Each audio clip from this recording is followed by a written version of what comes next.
আপনি যদি ডিসেম্বর মতো অপেক্ষা করতে না পারেন, সংস্কার করতে না পারেন, আপনার স্ট্যান্ড ক্লিয়ার রাখতে হবে। আপনার স্ট্যান্ড কনফিউজিং হইতে পারবে না। আপনি পরিষ্কার বলে দেন আমরা সংস্কার চাই না, নির্বাচন চাই, বলেন। সেটাও তো বলতেছেন না।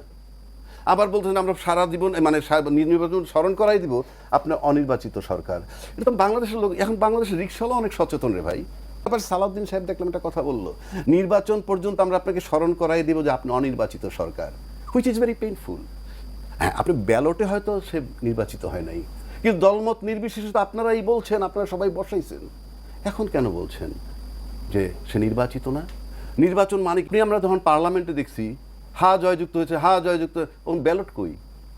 কয়জনের হা শুনছি, কয়জনের না শুনছি? হাত তোলেন, হয়েছে না? তারপরে রাষ্ট্রীয় সিদ্ধান্ত নিয়েছেন পার্লামেন্টে 300 লোকের দিয়ে হা জয়যুক্ত, হা জয়যুক্ত, হা জয়যুক্ত। আমরা তো বাইরে থেকে শব্দ পাইছি, কথার কথা বলছি।